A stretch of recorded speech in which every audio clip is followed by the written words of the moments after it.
Hey guys, how's everybody doing tonight? Gonna have a candid conversation like promised. I was debating on what I could talk about, what I would bring to you guys, and I was going through some of my inboxes, my messages in my inboxes, and 3 or 4 of the questions I got was, what did I do? How did I get out of it? What steps did I take to finally get out of it? And I had to think about that because thinking about that, I really had to be real with myself.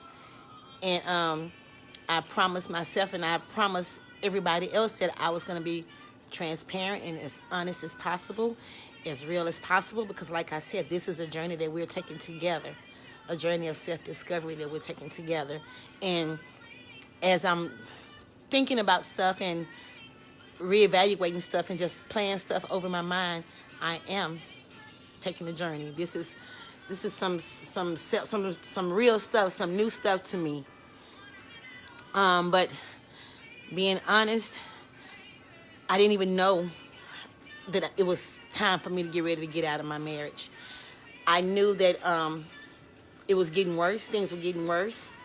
And what happened was 2 women were placed in my life that I became really close friends with when I was living in Texas, in San Antonio. We were stationed in Texas. And they were married. They were married to military men as well. So that's the only type of people I was allowed to associate with, was married people. And we became real good friends. And they started seeing some of the stuff I was going through. I was telling them some of the stuff I was going through, and they started witnessing some of the aftermath. And so they started setting me up. They started telling me little things to do. In the military, for those of you all who may be military, going through some situations, because it's a lot of that in the military. Oh my goodness, it's a lot of that domestic stuff in the military. I learned a lot. I was a homemaker. I didn't work, so I stayed home. I wasn't allowed to work. You don't have to work. I'm taking care of you. You took care of your kids. It's time for me to take care of you, is what I was told. That's what baited me in, but that's neither here nor there. That's a whole nother story, but we're going to talk about this because it's a lot to talk about, y'all. This is a book, and this is just a chapter in the book that we're about to talk about tonight. How I got out. Unwittingly, unknowingly, I was set up to get out. I was prepared. When finances were taken from me, the financial abuse was being done. The bank accounts were being changed and switched, and I was taking off bank accounts, and I was left without anything. We had that military star card, that old military star card. I did not know how helpful that military star card was going to come, how helpful it was going to be. I learned to set myself up. I learned that I could use that military star card because it was a credit card. I could go to the PX on the base and get Visa gift cards, cash cards. So that's how I was able to start saving money and kind of squirreling away money and saving up money, because I knew it was going to come. I knew the inevitable was going to happen, just didn't know when. So somebody told me, when you're in the military, you go to the doctor's appointments, they always ask you questions like, do you feel safe at home? Are you being abused? And all that kind of stuff. And he would always go to my appointments with me. This is before we knew that I was diagnosed with fibromyalgia. We thought I had lupus or whatever. We didn't know what it was, and we were being diagnosed, and we were going to the doctors a lot. And I would always be asked that question. I guess they asked everybody in the military that question. And of course I had to say, I was fine. Everything was fine because he was right there with me. One time he didn't go with me. He was out of the country. And I told the doctor, and they gave me some advice, and they referred me to somebody. And the first thing I learned to do was, after getting the Visa gift cards and saving money for gas and for whatever, having to pay for a hotel or whatever, I had to get a getaway bag, an escape bag, pack a getaway bag. Couldn't keep it at home. If you're going through something, you need to at least have one person you can trust that knows what you're going through and is willing to be there at least in some form or some kind of support. So I got a getaway bag. And in that getaway bag, oh my goodness, just thinking about in the getaway bag, I packed a change of clothes, change of like underwear, hygiene, like a toothbrush, a checkbook, an extra set of keys, your birth certificate, social security card, stuff like that, because you never know when you have to just get out of there in an instant. So, and you need to have that bag somewhere away from the house. And I learned that, so I was able to have my escape bag at one of my friend's house. And so that was the first thing.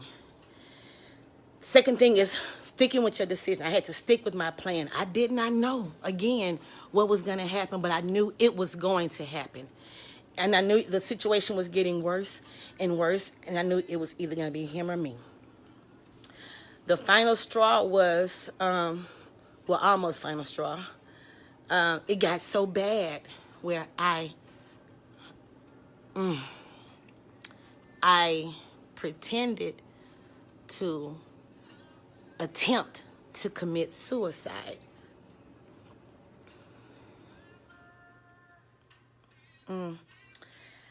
I wrote a letter, a suicide letter, stating why I did what I did, because of the abuse, and I just couldn't take it anymore. And thinking that when he would come home, he would find me and just immediately call the police or ambulance or whatever and not find the letter. And they would, whatever. I don't know what I was thinking. I just was trying to figure out some things because I wasn't telling nobody.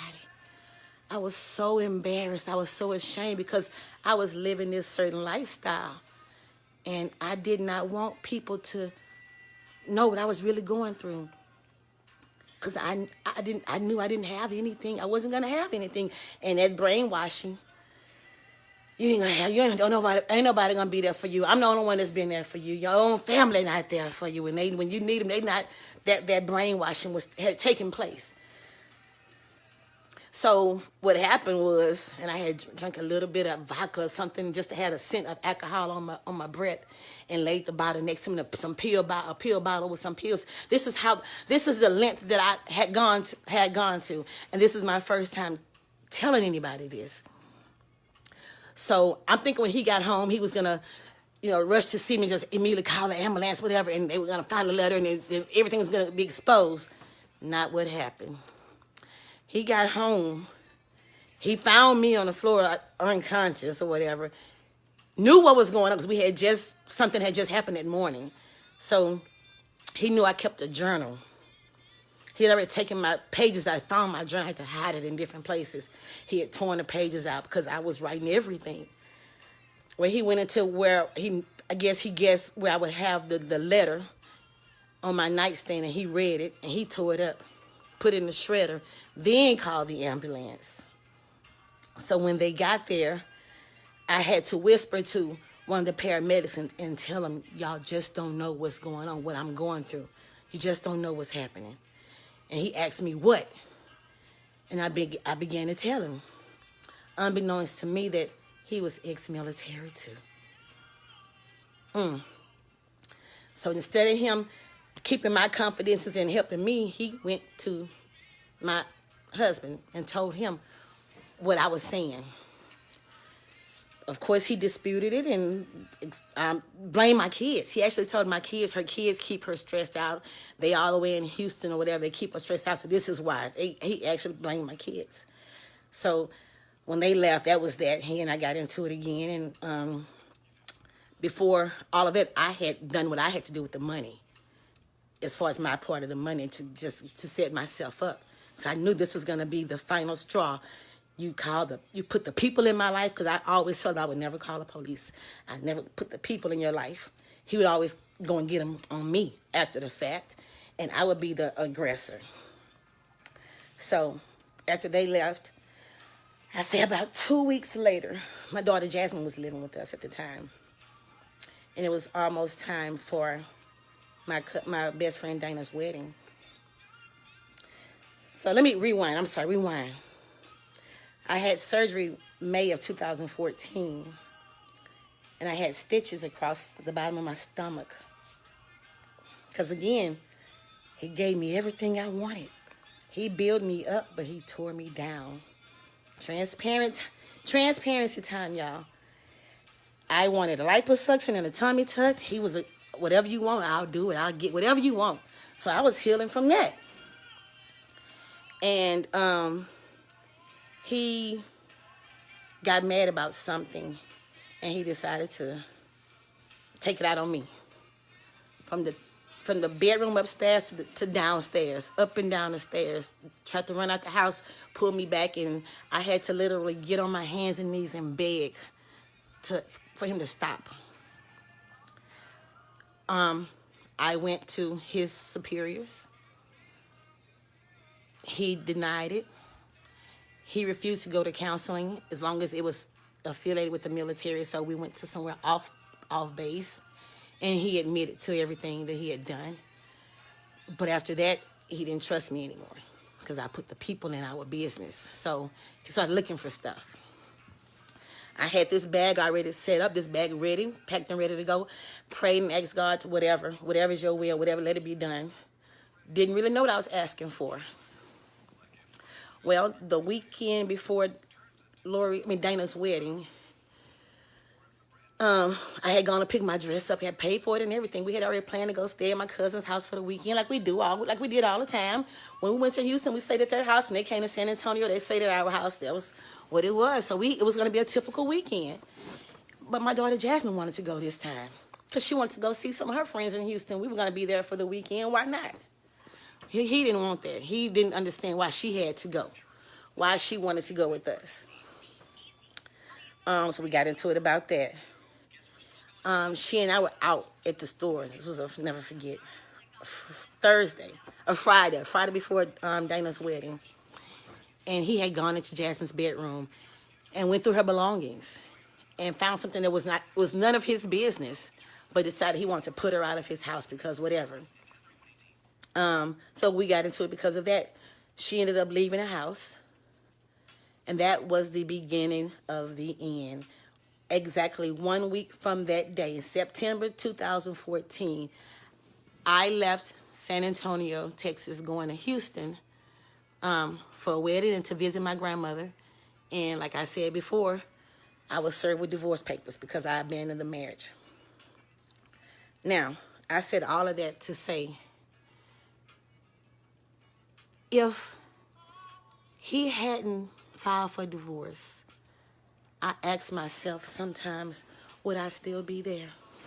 Would I have stayed? How much longer would I have stayed? What was it going to take for me to get out of that thing, to leave that thing?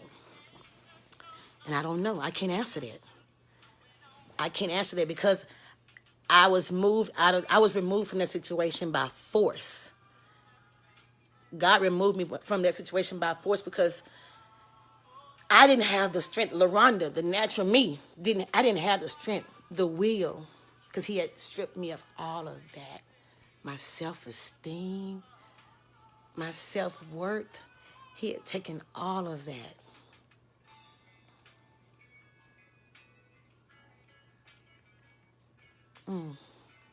He had taken all of that. Man, there's so many stories I'm going to share with y'all as time goes on. I'm telling you, this is so serious. This is so serious. But I was doing some research today, and to answer the question of how you get away, how you get out of that thing the right way, because everybody is not going to do it the same way I did it. Everybody's not going to be as fortunate. Some people may be more fortunate, but I went through a lot. But the first thing you do is to find somebody, like I said, that you can depend on, that you can really depend on to be that confidant that you can talk to. The second thing is to keep your decision to yourself. Don't tell too many people what you're gonna do, and it is as hard as it may be. Don't, when you get into an argument, don't say, I can't wait till I leave. That's what I'm planning on. Because we want to do that quickly to validate or to, I don't know. But I used to do that all the time. Like I say, the situation I went through, it was deeper than it. I'm not going to say he used to come home and whip my ass or want to fight on me. It was deeper than that. We would go at each other. But again, for every cause, there's an effect. and I've always known my role. I played my role. I played my position. Had no problem with playing my position. But the next thing is have somewhere you can go. Like, I didn't know where I was gonna go. Like I said, I went to Houston for a wedding and to visit my grandmother. I didn't plan on. I went to stay at my cousin's house for the weekend in September, and I ended up staying with my cousin until January. Fuck, I went to visit for the weekend and ended up staying there until January of 2015 because I didn't know what I was going to do. I didn't have anywhere to go. Like I said, my family, people have their own lives. And that's how I was thinking about it. I know if I would have called on somebody, they would have been there for me. But again, the way I am, that thing called pride. If you didn't hear from me when he and I were together and I was doing this and doing that and traveling and driving this and driving that, and you would see me every now and then or at weddings or funerals, well, I'm not going to call on you now in my time of need. That's just how I am. That's how I was. Because again, that thing called pride. But always, it's good to have somewhere to go. If you don't have any family or friends, there's always shelters, domestic violence, women's shelters, men's shelters. There are shelters you can go to. And at the end of the video, I'm going to give you the number to the domestic violence hotline, and they'll assist you with some referrals in your state or your city. But it's always good to have somewhere you can go to. I love you too, Nitra. I love you. Gather all your important documents. Like I said, in that escape bag, have everything you need. If you have kids, have their birth certificate and social security cards, yours, an extra checkbook if you have one, an extra debit card. Like I said, of course, socks, shoes, just essentials, the bare essentials, because you might have to get. You never know. You just never know. You never know. And never, whatever research you do, don't ever do it on your computer at home. Ever. Love you too, Mia. Don't ever do it on your computer at home. Go to the library or use your friend's computer, your friend's phone. But if you had one like I had, who would go through and search the history on a laptop or was able to access your phone and all that Find My Phone, that app on your iPhone, knew all of that, please don't make it any worse for yourself than you have to. Remind yourself why you're leaving. Remind yourself why you're leaving, Queen. Remind yourself that you are worthy. You are worth so much more than he has told you you are. You are worth so much more than he has beat you down to believe that you are. Trust and believe. Trust and believe. We're going to talk about some of the stuff I got into after Mr. Humphrey. One of the most important things when you finally get out, I advise anybody, don't get into another relationship. Stay out of relationships for as long as you can. Bless you, Darkest. Thank you. I have to share my story, and it feels so good. Y'all just don't know how it's kind of hard to tell my story, like to repeat it, because a lot of things that I'm sharing with y'all, I've not repeated. I've not said to anybody. And to hear myself say it and to know that I'm telling y'all, it feels good, but I'm holding myself accountable. And that's what I love about this thing. That's why when I say if I post it, I'm gonna go live at a certain time, I hold myself accountable, because those that know me when it comes to time. Those who know me, and to know me is to love me.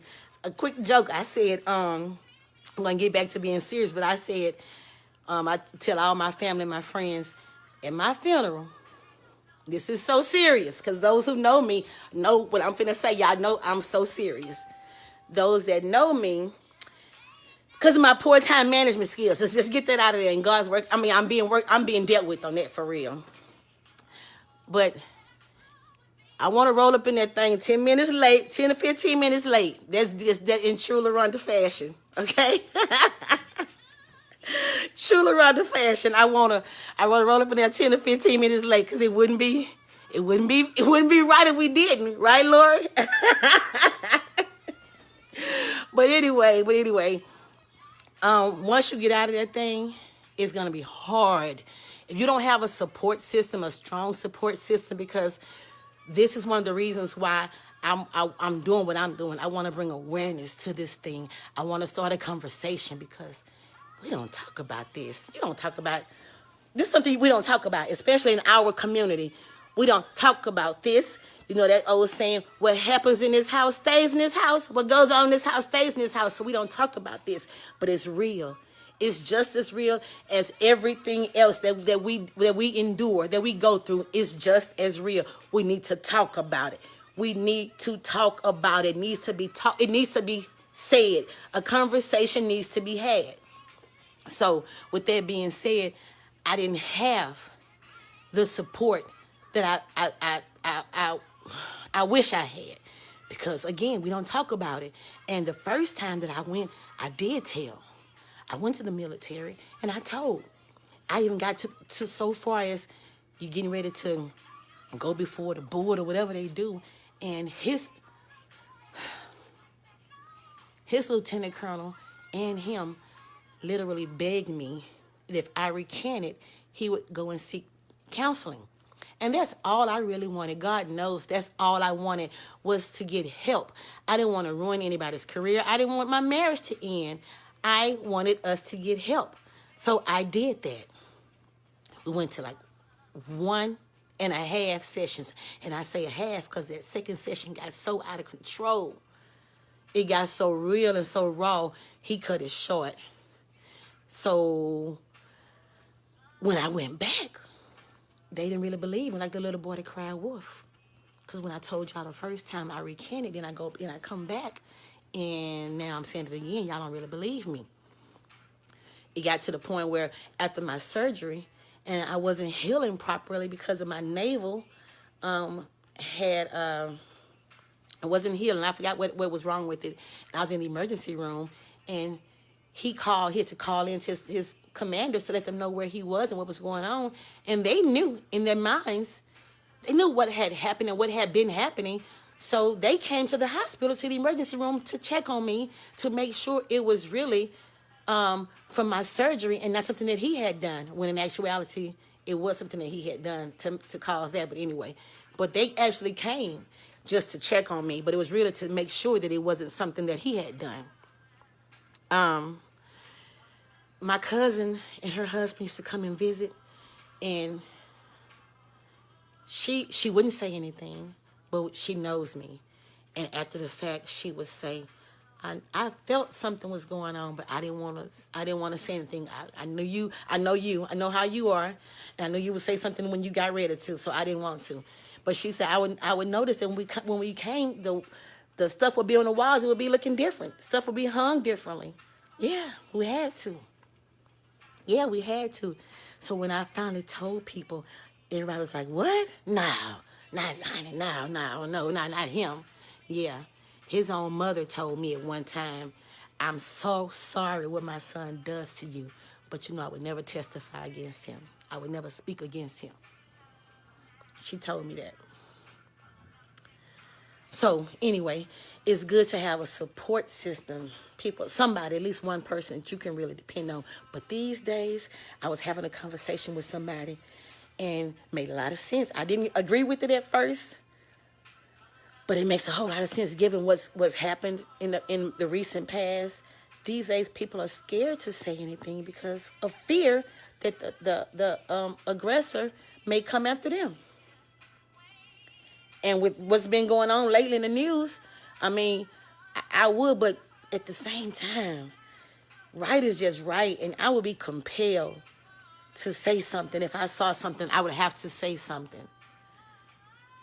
And I wonder if y'all can chime in, and just if I'm asking a question, why do y'all think we don't talk about it? It's something that we don't talk about, we don't address. We can know it's going on. We know it's going on sometimes, but we don't talk about it. Can y'all chime in and Mia, what do you think? Why do you think we don't talk about it? Laura, why do you think we don't talk about this domestic abuse thing? What's one of the reasons? Why? Why is it that we don't address it? I wonder. I don't know. Even the guys, even men, y'all watching, why is it that we don't, what is it about that domestic abuse that we don't want to address? What is it? Is it that we don't want to talk about it because talking about it makes us accountable? Could that be it? Talking about it, actually speaking it, holds us accountable. Because that means we know what's going on. We know it's not right. Could that be it? I don't know. I'm just asking for a friend, asking for myself, because I don't know.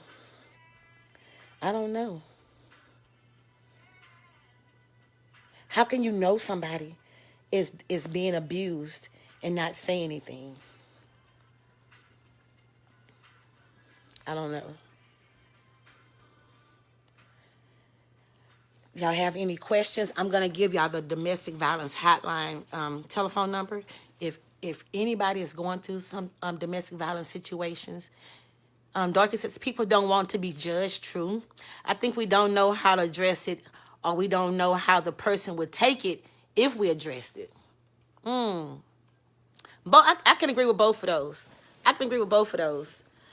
Dorcas, because you're embarrassed. I think a lot of people don't speak up when they know because they think the person being abused. Couldn't see it, Tika. Fear of being judged. Yeah. And all of those reasons.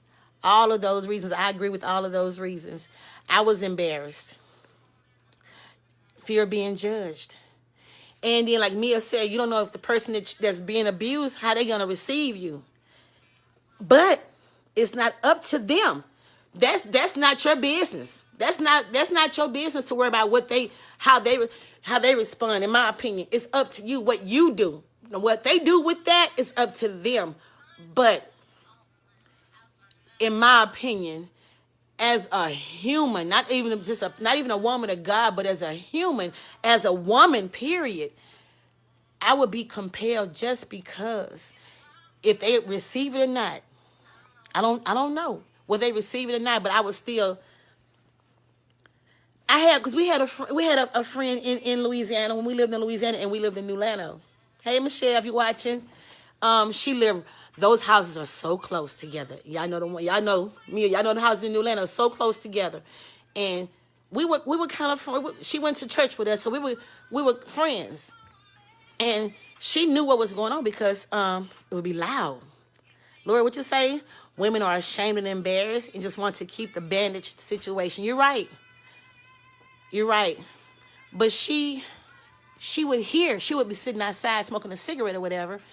And the next day when we would see each other, she would tell me, I heard y'all. I heard y'all over there or whatever. Or one time she came and knocked on our door. That's how loud it was. And he cursed her and went out for her and forbade her to come back to our house again. She wasn't allowed at our house anymore for a long time. So I kind of get that. You don't want to, I don't know, but you stand your ground, I guess, because she never fouled it. She tells me now, we always talk back and forth sometimes, and she tells me she wished she would have done more. But she couldn't have done any more than she tried to do. She was there for me to talk to. Just to talk to and to vent, and that's all I had. I would talk to Mia when we got to San Antonio and I was going through. I would talk to her. I had people that I could talk to, but at the same time, that embarrassment. Because you ask yourself, how could I allow somebody to do this to me? Don't apologize. You don't owe me an apology. I promise. I don't want nobody to feel like they let me down, that they wasn't there for me because you did not let me down. I promise you didn't. I promise y'all didn't. I let myself down. That's why I owe it to myself. I promise myself that I have to do what I'm doing now. I cannot be silent. I have to tell my story because I know it's going to help somebody. I know it is. God knows. I know I didn't go through all of that for nothing. I know he didn't allow me to go through that for nothing. That's why I stand so strong, because I know I have a purpose. Oh my God, I'm so sorry, y'all, but I know I have a purpose. I know it. I went through so much. When I tell y'all I went through so much, I'm going to share some stuff with y'all in the coming days and weeks and months. But I tell y'all right now, today is October 10th, 2018. When I share my story, please, for the love of everything that's good, don't feel sorry for me. Don't feel sorry for me. Just when you read my story, you hear my story, just revert back to what you see now, who you see now. That's what matters. And that's that's who matters. I promise y'all. Because it's some stuff that I've gone through, and I'm trying so hard I'm trying to stop cursing so much. It's kind of hard. But keeping it 100 I've been through so much shit, y'all, for real. But I'm telling y'all, from being kicked out of my own house, my clothes being thrown out in the yard, I'm telling you, being embarrassed, being dropped. Here's a story. Very few people know this story. This is talking about embarrassing. This is why you don't want. Here's a story. One of the reasons why somebody wouldn't want to tell if you don't want to tell. Here you go. My 40th birthday. I'm from Houston. I'm from Texas, right? We lived in New Orleans. DeRidder. I'm sorry, we lived in DeRidder. We moved to DeRidder at the time, Louisiana. So I wanted to take my 40th birthday party to Houston, to Texas. Y'all remember that, Jessica, Laura? Y'all remember that? So we were on our way to Houston from Leesville, Texas Highway, Jasper Way and all that. We were arguing about something. Now, I'm having my 40th birthday because he had been stationed in Afghanistan. So he came back. I want to have my 40th in Houston. So we traveling from Louisiana to Houston. I had set up a club and all that for my family and my friends. This is where I wanted to be. So I was 2 hours late, Jessica. I know. Now you finna know why. I'm finna tell you why. You never knew why, cousin, but I'm finna tell you why I was 2 hours late for my party. So we were driving down Texas Highway on the way to Houston. We were arguing about something. And I said, well, let me out, shit. Fuck this. Let me out. I don't give a damn. Let me out. We are out almost to, not quite to Jasper, but outside of Leesville. We was on Texas Highway. And I said, well, let me out. This bastard pulled over, and my dumb butt got out, trying to prove a point, because I'm saying, oh, if he pull off, he gonna come back and get me. Shit, if he came back and got me, y'all came back and got me. Talking about embarrassed. He didn't even come back. I had to walk down Texas Highway. See, this is talking about being transparent, some self-discovery, some real shit. This is what I'm talking about. I have to be me. I got to be real. I walked down Texas Highway, got so mad because, and emotions make you do some stupid stuff. I'm so mad at him because I'm steady calling his phone. He not answering. I got so mad, I slammed the phone down, cracked the phone. What the fuck? I ain't got no communication now. I'm Texas Highway, y'all. For y'all that know. So I'm walking, mad at myself more than I'm mad at him, because I'm still at times like this is when you ask yourself, what the fuck? Why? Because when it's good, it's good, but when it's bad, it's bad. It's terrible like that. So I went to a lady, her daughter lived in this old raggedy house. Some told me to knock on that door. And they let me use their phone. I called a cab. And the cab came and got me and took me from where I was all the way back to DeRidder. It was like a $65 cab ride. Got locked out my house. When I got back, couldn't get in my house. I had to throw a brick through my sunroom window, the sunroom, to get in my house. The alarm went off. Police came. I had to explain all of that. He denied everything. Oh, it was a bunch of bull. I went through so much. DeRitter, Leesville, all that's ex-military. Most of the police ex-militaries. When you calling, you're not going to get the results. Because think about it. What he would do, we would get into it. And we would fight, physically fight or whatever. And he would leave and come back with the police. Like I was the aggressor. And you know, as a woman, when you see the police, those are supposed to be your protectors back then, I thought. So I would get cocky. Because the police here now, I can talk noise. But I was always perceived as the aggressor and about to be the one that's about to get arrested. That's how that was. That's how that worked. He let me know that you can't touch me. No matter where we go, you can't touch me. So getting out of that thing was a godsend. Oh my God, y'all, it was a godsend. That's why I keep saying I didn't go through all of that. I didn't go through all of that for nothing, y'all. I didn't go through that. And like I would tell him, the things he would say to me, the names he would call me, the words he would use talking to me would be so embarrassing. Nobody would be in the house but me and him, but I would feel like the world was listening. He would make me feel this small.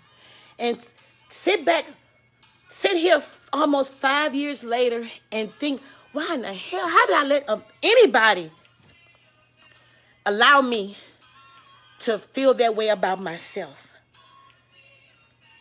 How? And to be real, to be honest, it didn't just start with him. It didn't just start with him. Most of the time when you go through some shit like I went through, that don't be the first time.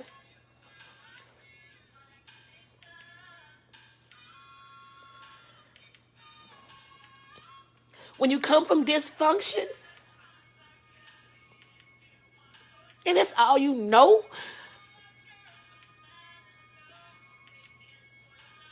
that's your reality. Your perception is your fucking reality. And that was my reality. I had a father in the household, but it was so fucking dysfunctional. It was so dysfunctional. Abuse was there. It was there. It's so deep. It's so fucking real, y'all. I promise. I thank God right now for his revelation. I promise y'all, man, behind the concealer, man, for real, it's a movement. It's a movement. It's a movement. Oh my goodness. This weight, the weight of embarrassment, that weight of shame, that mask I talk about removing, that's behind the concealer comes from, I love makeup. Y'all, those who know me know I love makeup. And I started to have to wear a lot of more makeup to hide scars, to hide stress, to hide pain. That's why I said behind the concealer. And it's how to remove the mask. Remove the mask of guilt, self-pity. Self-pity. Oh, shit, self-pity. Man, I was so pitiful. I was so pitiful, man. I was so pitiful. I was so pitiful. I was so fucking pitiful. I was sick of myself. I had to ask myself, what are you doing? What the are you doing? You better than this. You bigger than this.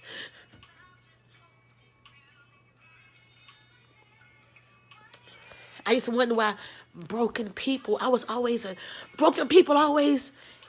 like, I was like a magnet to broken people. And I was good at fixing. I was a fixer. But I was so fucking broke. What you think of that? The fixer broke as fuck. I was broke. But I know I helped so many people. I know I have. And I know if I helped so many people then when I was broken, look at me now. Watch my smoke. Like Papa used to say, like my grandfather used to say, watch the fun. Watch the fun for real. For real. For real. Oh, man, y'all, this is so, I'm shaking. I didn't really know what I was going to talk about. I know I wanted to talk about how I got out, the steps I took, the physical steps I took to get out. But, oh, what about the psychological steps, the emotional steps, the spiritual steps you got to take?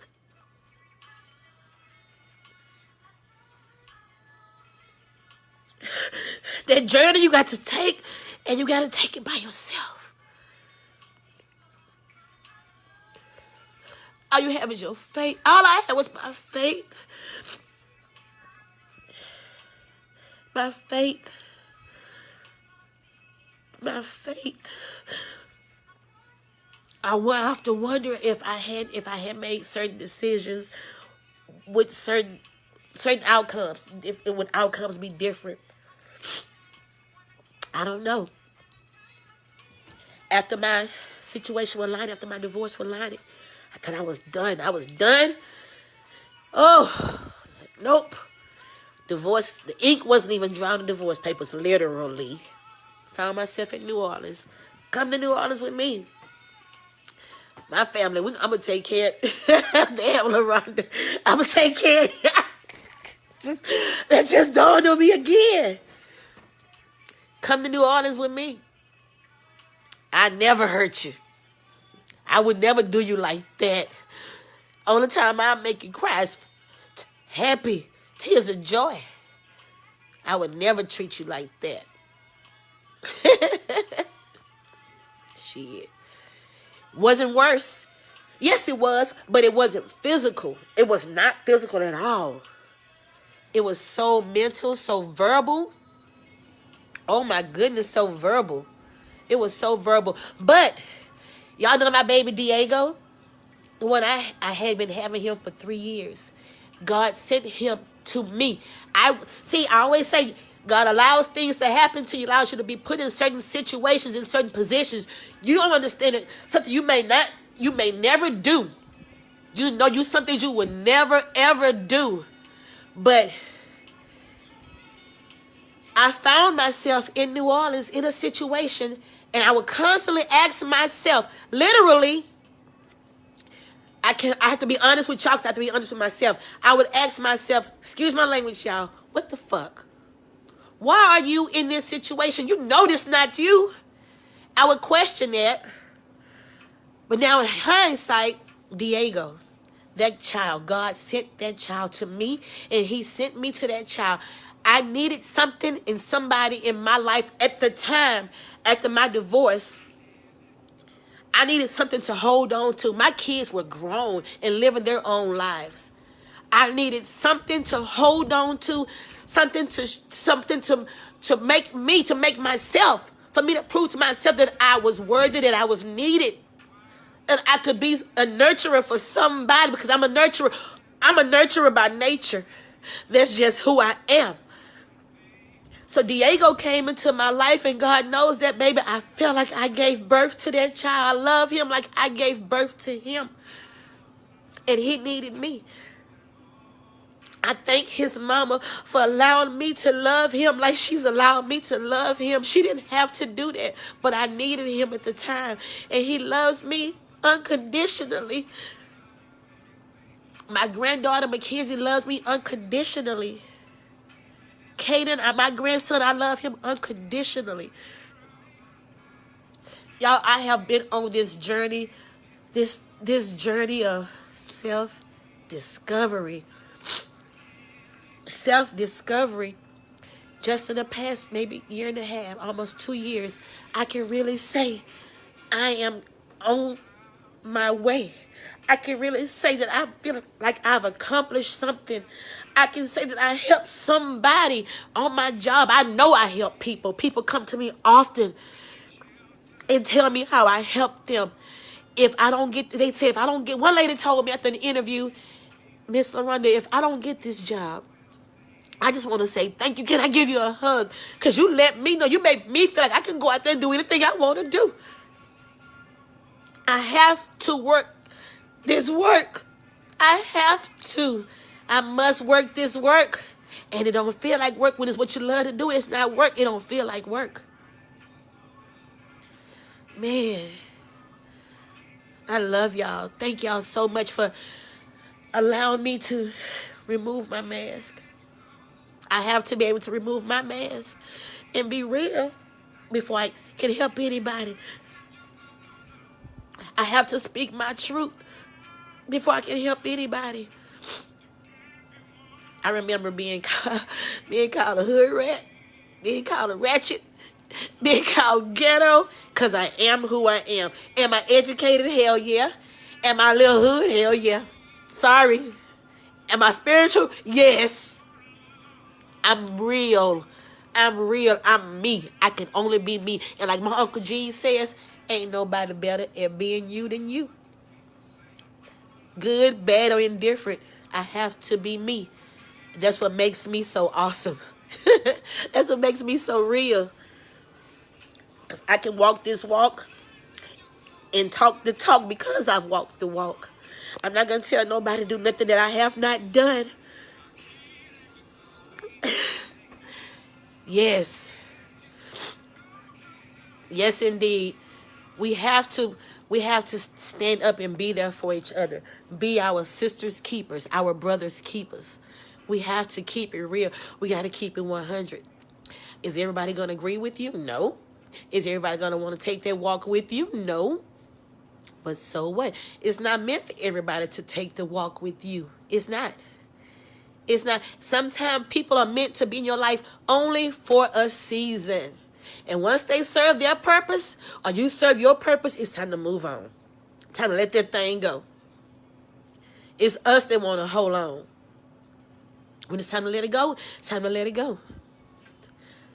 It's not about you thinking you're better than or them thinking they're better than. The purpose has been served. The purpose has been served. I was talking to a friend, and she was telling me about a friend of hers who's lost a family member at a young age. A very young age.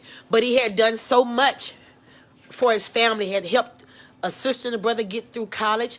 Brought his mom and dad a house. And he wasn't even 30 years old, but he lost his life in a car accident. And you question it, but I said his purpose had been served. His cup wasn't empty. His cup was empty. It wasn't half full. Or how you know his cup was empty. God was done with him. He had served his purpose.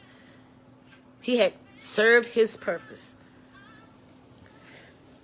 It's time for us to wake up, remove the mask. Again, that mask of embarrassment, that mask of shame, that mask of self-doubt, that mask of low self-esteem. Get rid of that. Get rid of that. Get rid of that. Guess what, y'all? I'm coming to Houston next weekend.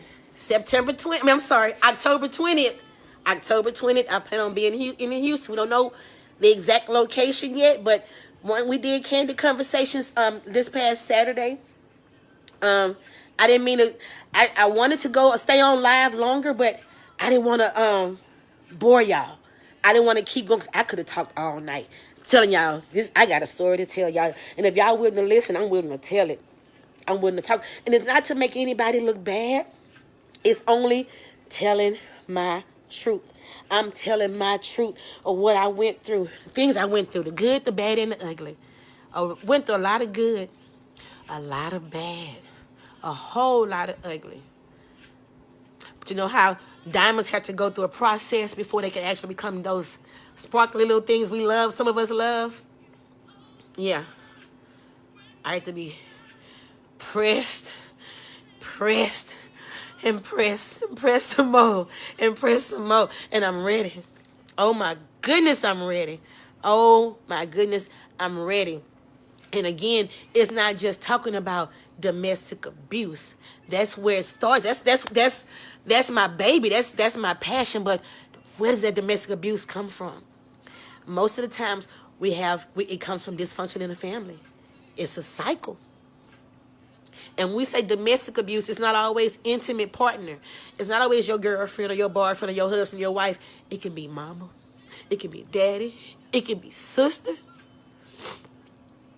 I sure will come to Missouri, sis. Let me know. Let me know, and I'm there. I promise I'm there. I'm ready. I'm so ready.